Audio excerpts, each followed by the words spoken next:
오늘 우리에게 주신 하나님의 말씀은 구약성경 잠언 18장 20절에서 21절까지 말씀입니다. 구약성경 930쪽에 있습니다. 하나님의 말씀을 받들어 읽겠습니다. 사람은 입에서 나오는 열매로 말미암아 배부르게 되나니 곧 그의 입술에서 나는 것으로 말미암아 만족하게 되느니라. 죽고 사는 것이 혀의 힘에 달렸나니 혀를 쓰기 좋아하는 자는 혀의 열매를 먹으리라. 아멘. 독일에 어떤 소년이 있었어요. 이 소년은 성당의 종직이었습니다. 근데 이 소년의 마음속에는 그 아버지, 어머니의 그 가르침을 따라서 사제가 되고 싶은 그런 열망이 있었어요. 근데 사제 집안이 가난했기 때문에 그 소위 말하면 신학생 지원 장학금을 받고 학교를 지원을 했는데 너무 명석하고 똑똑한 천재적인 학생이었지만 몸이 따라주지를 않았습니다. 그래서 예수의 사제 시험을 치렀는데 어떻게 됐을까요? 떨어졌어요. 낙방의 고배를 마시게 됐습니다. 이유는 건강 때문에. 넌 도무지 사제가 될 수 없겠다. 이래서 낙방을 하고 그리고는 다시 전공을 찾은 것이 철학이었어요. 그의 마음속에는 그 1920년대 독일의 그 물질 문명들, 기계 문명들 이런 게 들어오면서 사람의 인간성이 점점 더 이렇게 분리되는, 해리되는 것을 느꼈습니다. 그래서 마치 인간이라고 하는 것이 사람이라고 하는 존재가 이 사회에서 정처 없이 이리저리 방랑하고 떠돌아다니는 것 같은 그런 느낌을 받은 거예요. 그래서 그 인상을 계속 가지고 있으면서 그는 철학적인 연구의 모티브로 삼았어요. 그래서 그는 늘 생각하기를 그러면 사람이 이렇게 늘 방랑하고 정처 없이 떠돌아다니는 그런 존재라고 한다면 고향은 어디에 있나? 고향. 인간의 고향은 어디에 있을까? 이거를 늘 궁구하고 늘 쫓아다녔습니다. 그러다가 그의 후기 철학을 정립하는 유명한 명제가 나오게 됐어요. 그게 뭐냐면 언어는 존재의 집이다 라고 하는 명제였어요. 이 사람이 발견한 건 뭐냐면 내 존재에 그 탯줄이 묻히고 내가 성장하고 내가 자라나고 한 나의 모든 존재의 근거, 출발점, 고향과 같은 곳, 그곳은 바로 언어더라는 거죠. 언어. 이 사람이 누군지 다 아시겠죠? 그죠? 여러분들은 늘 그래요. 다 알지만 모르는 것처럼 이렇게 시침이 떼역대고 나중에 이제 집에 가시면서 그러겠죠. 나 그거 다 알고 있었는데 모르는 척 했어. 이럴 거예요. 그죠? 마선생 마틴 하이데거입니다. 이 마틴 하이데거에 대해서 여러 가지 추문도 있고 그리고 여러 가지 시비거리도 많고 구설이 많아요. 나치에 부역했다 뭐 이런 것도 있고요. 그렇지만 중요한 건 뭐냐면 이 사람이 그런 거 저런 거 이전에 언어 문제에 대해서 관심을 가졌다는 거. 그리고 언어로부터 인생이 결국 깃들 고향, 내가 돌아가야 할 본향, 그것이 바로 언어라고 하는 거. 이거를 이렇게 탁 터뜨린 장본인이라는 거죠.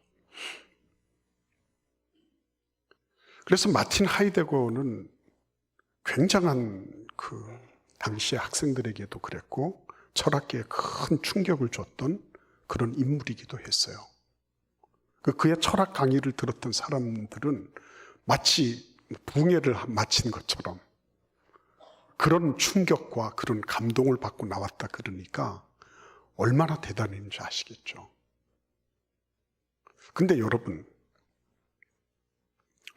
언어는 존재의 집이다 라고 이렇게 얘기할 때 그러면 그가 아무런 맥락도 없이 어느 날 갑자기 이거를 발명을 해냈을까요? 그렇지 않겠죠. 그렇지 않겠죠. 물론 자기 스승들도 있고 다 있겠지만 제가 감히 하이데거를 이렇게 볼 때 느끼는 거는, 그래, 성경에서 왔어. 성경에서 왔어. 예. 사제가 되고 싶었지만 되지 못했던 독실한 그런 그 신앙의 가정에서 자랐던 그였기 때문에 성경과 무관할 수 없는 거죠. 성경을 읽어보면 뭐라고 돼 있죠? 태초에 하나님이 말씀이셨다 그랬죠. 하나님이 말씀이셨다. 하나님의 언어를 우리는 하나님의 말씀이라 그랬죠. 그 말씀이 하나님이셨어요. 그리고 그 하나님이 우리의 인간의 모습으로 나타난 것. 그죠? 그 나타나신 그분이 예수님이셨어요. 말씀이 육신이 되어 우리 가운데 거하셨다. 이렇게 했을 때 그 말씀이 육화돼서 나타난 그분이 예수님이셨다. 그죠? 여러분, 이런 거를 생각을 해보면 결국은 인간이라고 하는 존재는 언어로부터 나온 존재예요. 하나님께서 온 천지를 만드시고 사람을 빚어내시고, 그죠? 그리고 그에게 영을 부으셔서 그래서 언어를 구사할 수 있도록 만드셨다는 거죠. 그래서 이 언어에는 뭐가 있죠? 창조의 능력이 있죠. 창조의 능력. 하나님은 무에서 유를 창조하셨어요. 무엇으로? 말씀으로. 그 창조의 능력이 어디에 있다고요? 말씀에 있는 거예요. 말씀에. 그런데 그 창조의 능력, 그 말씀, 그죠? 그 언어를 누구에게 주신 거예요? 인간에게도 주신 거예요. 우리는 언어의 문제를 단순하게 의사소통의 문제로 국한하는 것이 아니라 이게 어마어마한 창조의 능력을 가지고 있는 것이라는 것을 아는 게 필요한 거예요. 근데 우리는 대부분 물고기가 물을 의식하지 못하는 것처럼, 인간이 공기를 의식하지 못하는 것처럼 언어도 잘 의식하지 못하며 그냥 살고 있어요. 내가 말하는 것이 얼마나 창조의 능력이 있는지를 의식하지 못하고 살아갈 때가 많은 거예요. 그래서 함부로 얘기합니다. 되는 대로 얘기합니다. 그런데 오늘 본문을 통해서 우리가 밝히겠지만, 이 본문의 말씀이 우리를 밝혀주시겠지만, 우리가 그렇게 하는 게 그냥 우연하게 그냥 말습관으로 그냥 충동적으로 나오는 게 아니에요. 예. 그래서 여러분, 오늘 우리는 이 말씀이 그런 창조의 능력을 가지고 있다는 것, 그 창조의 능력을 우리가 함께 누리려고 하면 어떻게 하면 될까? 이것을 오늘 잠언 18장 20절부터 21절 말씀을 통해서 알아가고자 하는 것입니다. 맨 먼저 20절 말씀을 함께 읽어보도록 하겠습니다. 사람은 입에서 나오는 열매로 말미암아 배부르게 되나니 곧 그의 입술에서 나는 것으로 말미암아 만족하게 되느니라. 아멘. 사람은 입에서 나오는 열매로 말미암아 그랬죠. 예, 입은 어떤 곳이라고요? 열매가 나오는 곳이에요. 입은 그냥 막 내가 혀가 있고 말을 할 수 있으니까 그냥 막 말을 하는, 언어를 소모하는 곳이 아니라는 거예요. 이곳은 열매를 내는 생산기관이라는 거야. 성경은 언어를 바라는 이 입을, 우리의 이 입이 단순하게 먹을 것을 먹고 그리고 말할 것을 말하는 그런 것으로 전락시키지 않는다는 거예요. 네. 성경은, 오늘 이 본문의 말씀은 내가 가지고 있는 입은 뭔가를 생산해내는 곳이다, 생산기관이다 라고 말씀하고 있는 것을 깊이 바라보고 주목할 수 있어야 되는 거예요. 그렇죠?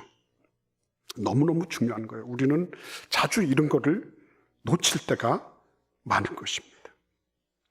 입에서 열매가 나오는 거예요. 내 입에서. 예. 내가 뭐 열매를 만들기 위해서 물론 외적인 여러 가지 것들을 하겠죠. 그러나 중요한 건 뭐예요? 1차적으로는 내 입에서 나오는 거예요. 예. 두 번째는 오늘 여기 보시면 그 입에서 나오는 건 뭐예요? 열매라 그랬죠. 열매는 뭐죠? 열매는 최종 산물이에요. 입에서 나오는 게 그게 언뜻 봐서 반제품도 아니고 시제품도 아니에요. 이거는 앞으로 가공해야 될 그런 로 머티리얼이라 그랬죠. 그런 게 아니라는 거예요. 이거는 완제품이 나오고 있다는 겁니다. 우리의 입을 통해서 나오는 거는 뭔가를 생산해내는 건데 그거는 열매다. 예. 그것이 나 그거 실수한 거예요.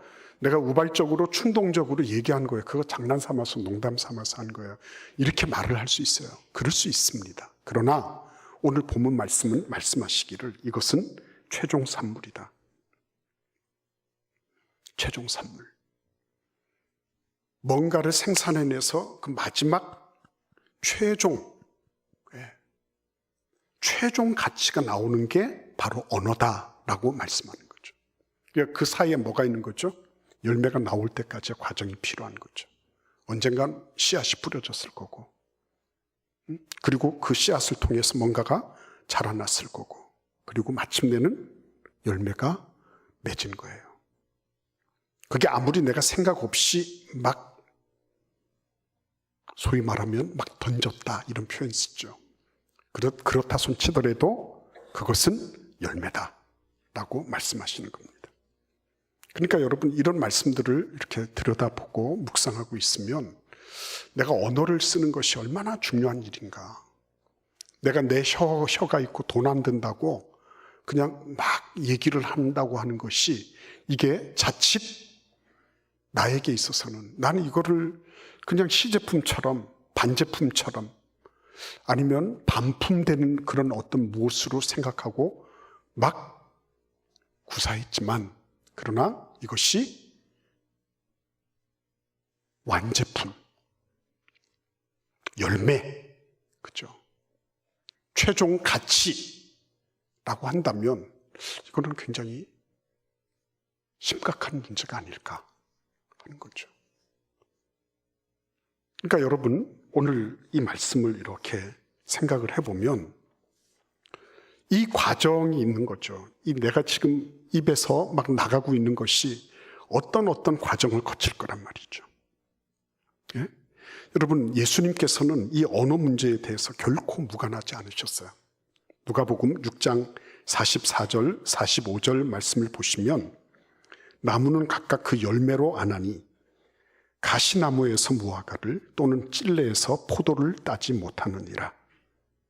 선한 사람은 마음에 쌓은 선에서 선을 내고 악한 자는 그 쌓은 악에서 악을 내나니 이는 마음에 가득한 것을 입으로 말함이니라 그랬습니다.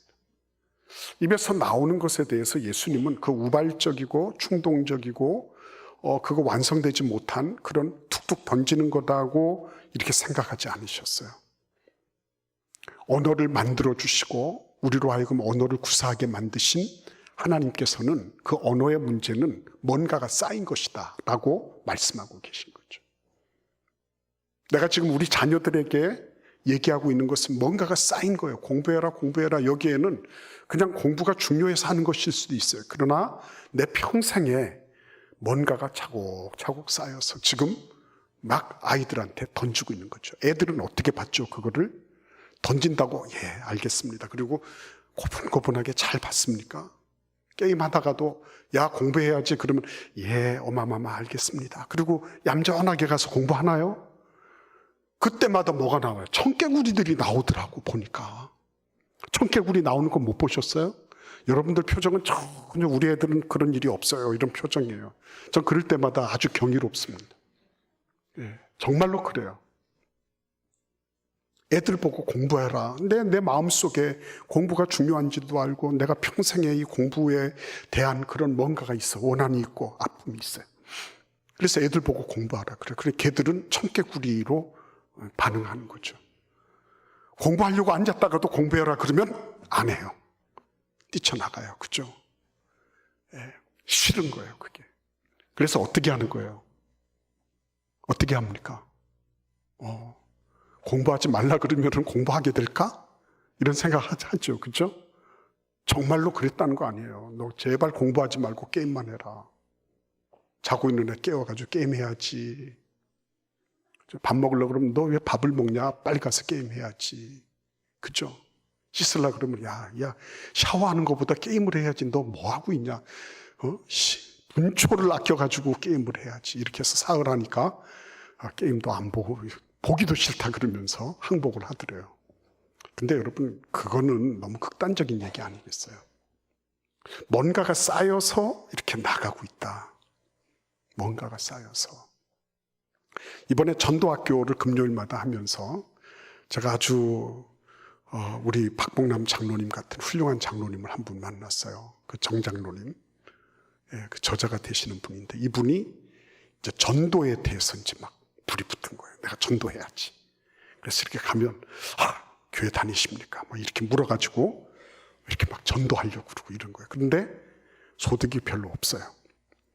그래서 어느 날 하나님 앞에 기도하게 됐죠. 하나님, 도대체 뭐 내 이웃이 누구냐 이렇게 물어보시는데 제가 지금 다가가야 할 이웃이 누굽니까? 그러니까 누가복음 10장을 보여주시더래요. 거기 사마리아인이 나타나잖아요. 그죠?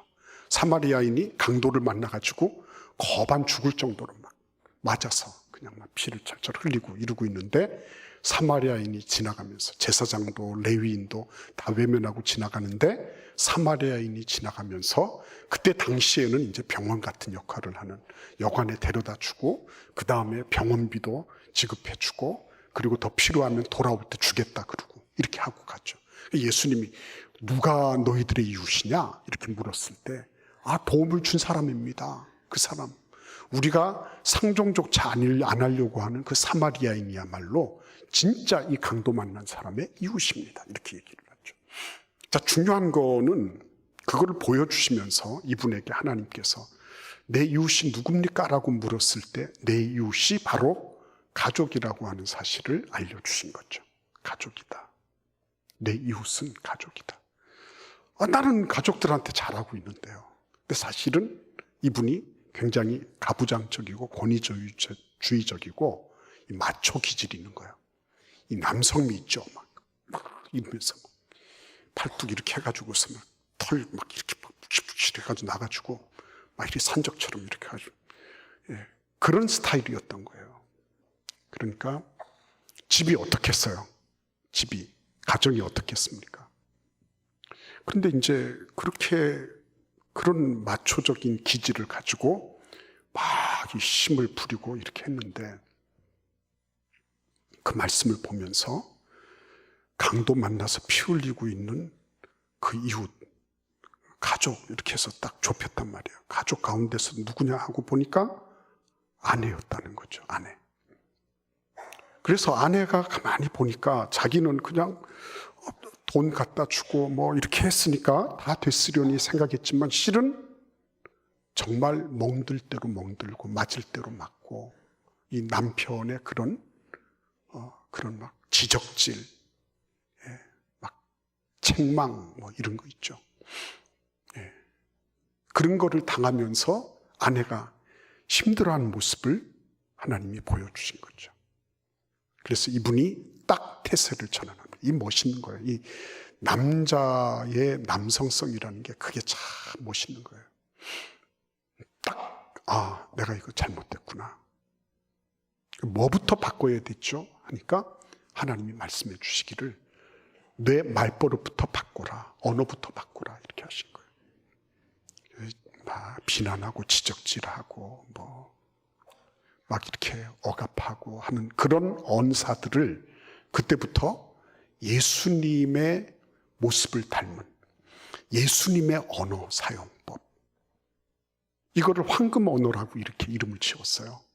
예수님이 어떤 언어를 사용하셨나 하고 보니까 칭찬하고 격려하시고 지지하시는 말씀을 많이 하셨더라고요. 그래서 이분이 즉각적으로 그거를 적용합니다.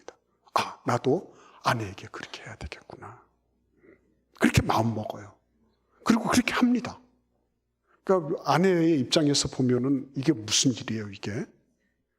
굉장히 낯설고 안 하던 짓을 하니까 이제 뭐예요? 돌아가실 날이 다 됐구나. 이런 생각을 타기 딱 맞은 거예요. 그런데 이게 하루 이틀 한 게 아니라 3개월을 계속 한 거예요. 3개월을. 그렇게 하면서 말만 한 게 아니고 뭐를 했을까요? 가사도 도와주기 시작했어요. 가사도. 그리고 옆에서 힘이 될 만한 어떤 일들을 위해서 아내에게 관심을 갖기 시작한 겁니다. 그는 이렇게 얘기하고 있어요.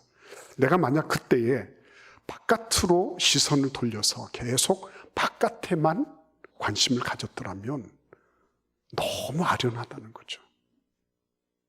그 바깥으로 돌리던 시선을 하나님께서 어디로 돌려주셨어요? 안으로 돌려주신 거죠. 안으로.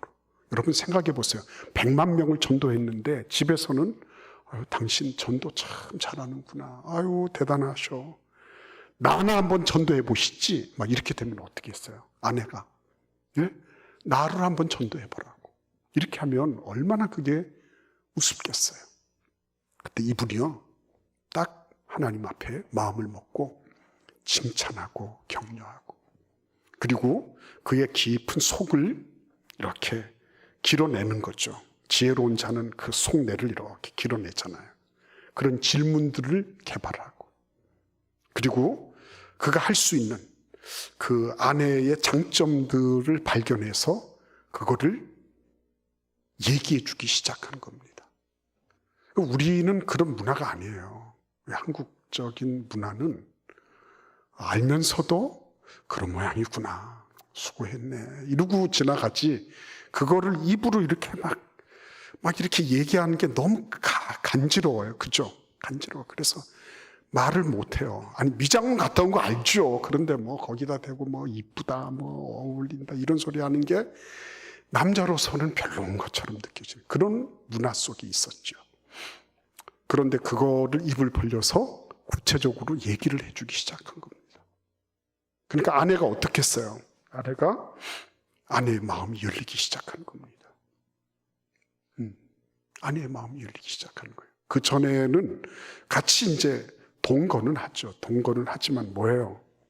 마음속에 정서적인 장벽이 높게 쳐져 있었죠.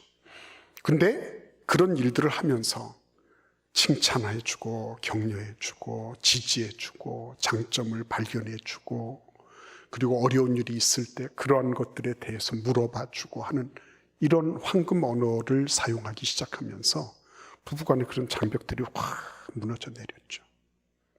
여러분 알고 계십니까? 교회 안이나 밖이나 이혼율은 똑같다는 거. 그러니까 이혼율이 똑같다는 얘기는 하나님의 말씀을 따라 생활하는 게 어렵다는 거예요, 그게. 근데 의외로 보니까 문제의 해결책이 어디에 있었어요? 언어로부터 시작된 거거든요. 언어로부터. 말로부터 시작된 거거든요.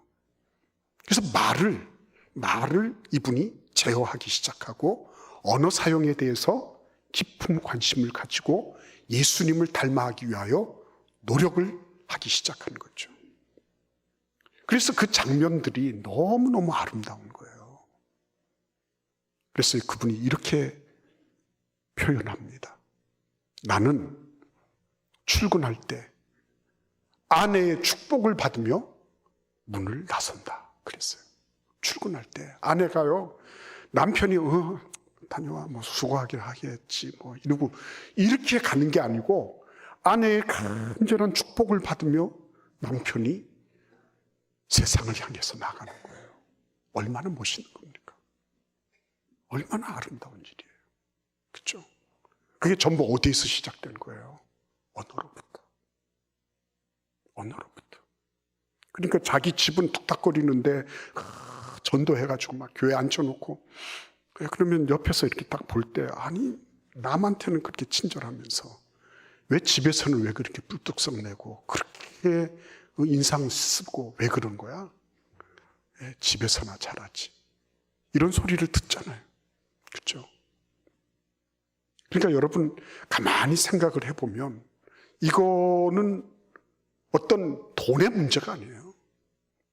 이건 마음의 자세의 문제예요. 그리고 하나님께서 우리에게 우리의 이 삶의 바운더리, 경계를 정해주시고 우리로 하여금 살아가게 하신 그 처음 우선순위를 바르게 잡는 일이에요.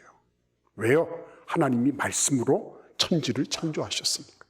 하나님은 말씀으로 이 세상이 지어지기도 전에, 창조되기도 전에 말씀으로 함께 하셨거든요. 그러면 우리도 어떻게 해야 되는 거예요? 언어로부터 시작을 해야죠. 언어로부터. 그렇죠? 근데 문제는 어디에 있습니까? 누가복음 6장 45절에도 말씀하신 것처럼 뭔가를 쌓는가 하는 게 중요한 거예요. 무엇을 쌓을 것인가 하는 거예요. 무엇을 쌓을 것인가. 뭘 쌓을 건가 하는 거예요. 그죠? 쌓는 것이 결국은 그게 숙성이 돼서 열매로 나갈 것이니까. 그죠? 그리고 그것을 어떻게 합니까? 마침내는 그거를 먹게 될 것이라는 거죠. 먹게 될 것입니다. 자기가 그거를 먹을 거예요. 내가 먹을 거 어떻게 해야 되겠죠? 어떻게 해야 되겠습니까? 소중하게, 가치 있게, 그죠? 그렇게 해서 먹어야 될 것 아니겠어요? 그러니까 오늘 이 말씀을 보십시오. 사람은 입에서 나오는 열매로 말미암아 배부르게 되나니 곧 그의 입술에서 나는 것으로 말미암아 만족하게 되느니라 그랬어요. 만족이 어디에서 오는 거예요? 내 마음에서부터 우러나와서 내 이 조음기관을 거쳐가지고 나오는 언어를 통해서 뭐가 생기는 거예요? 만족이 생기는 거라는 거예요. 만족을 바깥에서 찾아요. 뭐가 이렇게 되면 그거는 당연한 거. 예, 바깥쪽에서부터 뭐가 제대로 마음 먹은 것처럼 되지 않으면 그거는 불평불만스러운 거. 영적으로 미숙해 보세요. 불평불만이 가득하지. 되는 게 하나도 없어요, 그분들은. 뭘 봐도 부정할 준비가 돼 있어요. 뭘 봐도. 어떤 것을 봐도 그것을 곱게 볼 수가 없어. 늘 보면 왜곡돼 있으니까. 그죠? 근데 하나님 말씀 앞에 바로 서서 내 자신을, 내 언어를 예수 그리스도의 말씀과 같은 그런 것으로 내 언어를 조탁해야 되겠다. 내 언어를, 그것을 내가 잘 갈무리를 해봐야 되겠다. 이렇게 마음을 먹는다면 차원이 달라지는 거죠. 차원이 달라지는 거죠.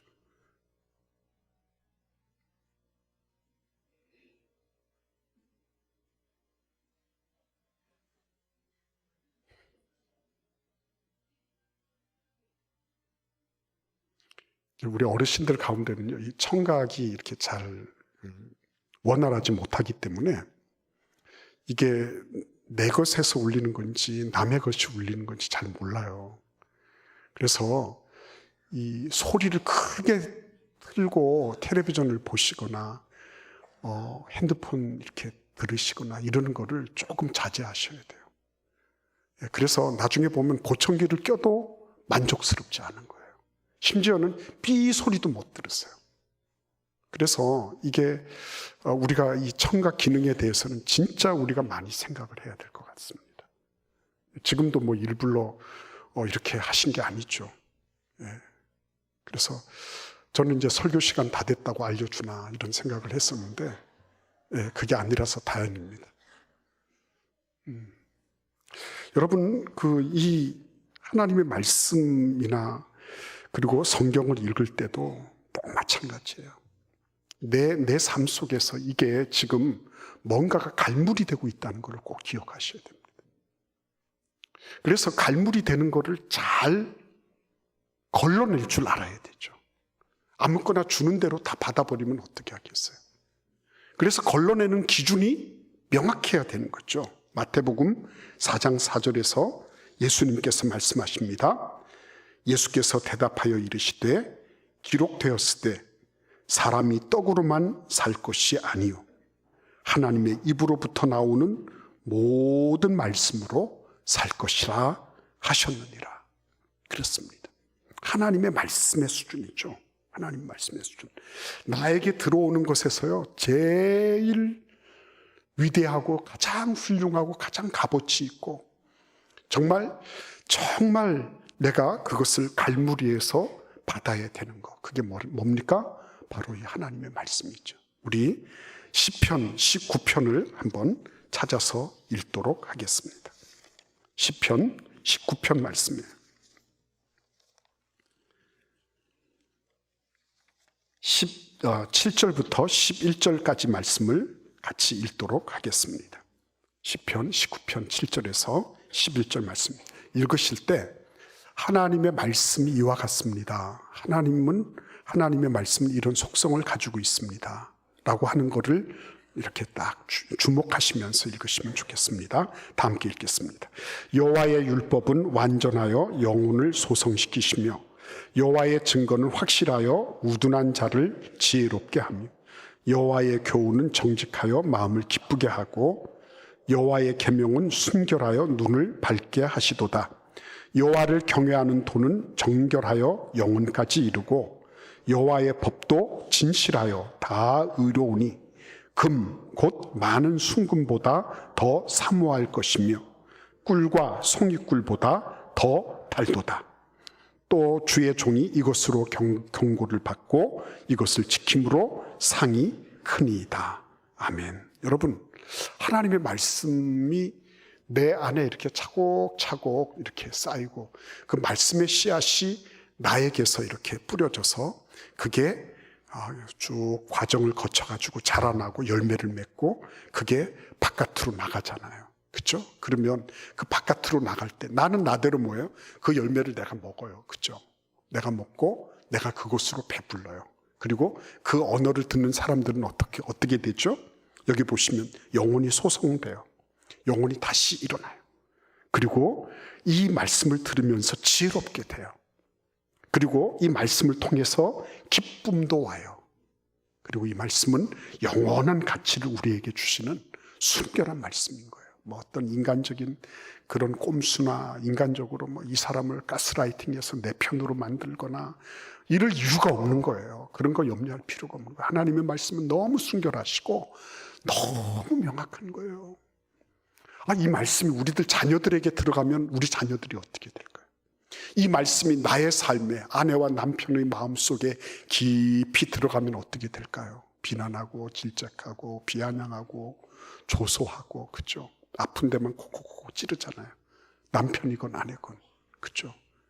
그래서 그러한 부부의 삶이 이러한 예수 그리스도의 말씀으로 갈물이 돼서 기쁨도 주고 축 처졌던 마음이 다시 힘을 얻고 그리고 무엇보다도 이 말씀을 통해 가지고 서로가 내 삶이 지금 이렇게 가고 있었구나. 그런데 이거를 다시 수정해서 내가 지금 이 방향을 전환해서 이렇게 가야 되겠구나. 그 서로 북돋아주고 그렇죠? 얼마나 그게 아름다운 모습이에요. 그리고 그것만으로 끝납니까? 자녀들도 그런 부모님의 모습을 보면서 나도 저런 가정을 가져야 되겠구나. 잘 살고 지위 높고 무슨 명예를 가지고 있기 때문에 그래서 그 가정이 좋은 건 아니죠. 진짜 중요한 건 뭐죠? 부모님들이 그러한 모습을 삶 속에서 그렇게 하는 거죠. 지원하고 지지하고 비록 뭔가 좀 석연치 않죠.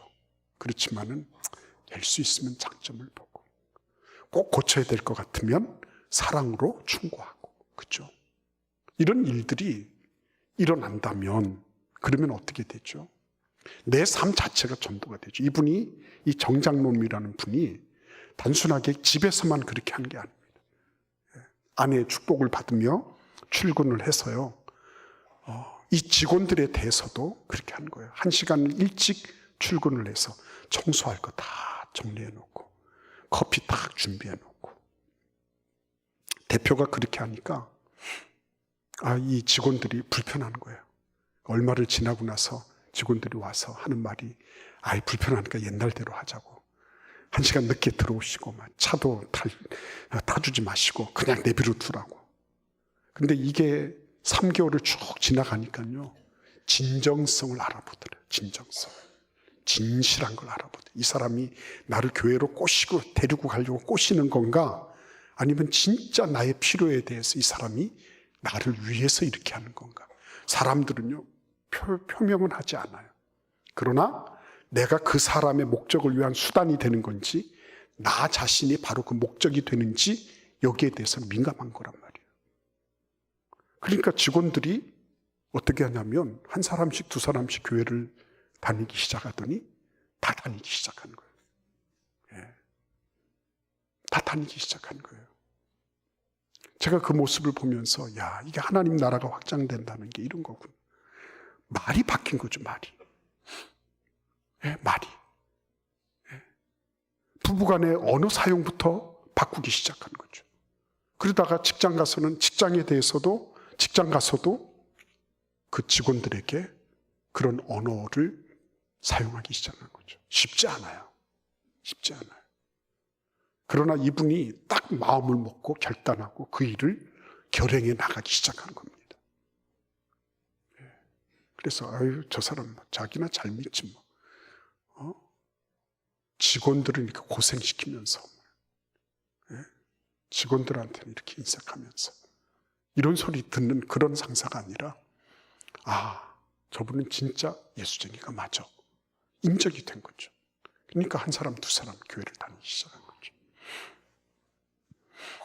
우리가 전도하고자 하는 것은 단순하게 몇 명을 더 많이 데리고 와서 이곳에 빈자리가 없도록 가득 채우는 이게 목표가 아닙니다. 진짜 중요한 거는 내 자신이 그런 내 언어의 삶을 통해서 내가 생산해낸 그 열매를 먹고 내가 만족하고 내가 그 하나님의 말씀으로 충만하고 그래서 그것이 가장 가까운 가정으로부터 아내와 남편, 남편과 아내로부터 이게 파급이 되고 온 가족에게로 나아가고 행복한 에덴 동산이 회복되는 은혜를 누리고 그래서 그런 모습들이 나의 삶의 현장에도 그게 확장이 되어서 동심원이 퍼져나가듯이 그렇게 나아간다면 우리는 굳이 누구를 데려오십시오 이렇게 할 이유가 없는 거죠. 내 자신이 내 삶이 전도하고 있으니까 어느 땐가는 아니 당신 뭐야? 그거 어디 당신이 믿는 게 뭐야? 나한테 얘기 좀 해줘봐. 그래서 어떤 분은 그랬대요. 가까운 교회를 가시라 그랬더니 그분이 하시는 말이 아니 난 당신이 궁금하니까 당신 다니는 교회를 갈래. 그러더래요. 여러분 주님 앞에 너무 작은 실천으로부터 시작되는 거예요. 너무 작은 실천. 그러나 단호한 결단. 단호한 결단. 그래서 하나님 내 입에서 부정적인 말 나오지 않게 해주세요. 내 입에서 파괴적인 언사가 나오지 않게 해주세요. 남편과 아내와 남편 사이에서 부모와 자녀의 관계에서 하나님 내가 장점 발견자가 되게 해주세요.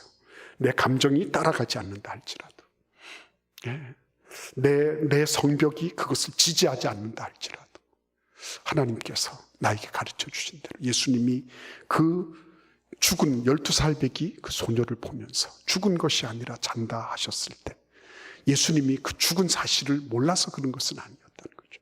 그럼에도 불구하고 예수님은 그 사건을 단순하게 팩트로 처리하지 않으셨어요. 그 너머에 있는 희망의 언어로 그걸 바꿔주신 거죠. 주님 앞에서 하나님 내가 지금 참 힘들고 어렵습니다. 우리 애가 날마다 받아온 게 온 천지 만물이 다 인상되지만 내 아이 성적만 안 오르고 있습니다. 그런데 주님 이런 상황에 대해서 내가 어떻게 해야 되겠습니까? 무슨 저놈에게 무슨 장점을 볼 수 있겠습니까? 그렇죠? 답답해요. 그런 것이 진짜 기도 제목이에요. 그게 그렇게 해서 하나님이 나에게 주시는 은혜를 가지고 그것을 삶에 적용하고 그 녀석에게 적용하고 이럴 때 하나님을 만나고 경험하는 역사가 있게 되는 거예요. 주님께서 우리 모두에게 이런 놀라운 은혜와 축복을 허락해 주실 줄 믿습니다. 기도하겠습니다. 고마우신 주님 감사합니다. 단순하게 의사를 소통하는 감정을 표현하는 논리를 구성하는 그런 언어 사용이 아니라 하나님이 말씀하신 대로 예수 그리스도의 언어를 닮아가는 거룩하고 영적인 언어 사용되어서 천국을 이루고 생명의 소생이 일어나고 구원을 이루는 그런 언어 사용, 그러한 입의 언어가 다 되도록 한 분 한 분을 축복하여 주옵소서. 예수님의 이름으로 기도하옵나이다. 아멘.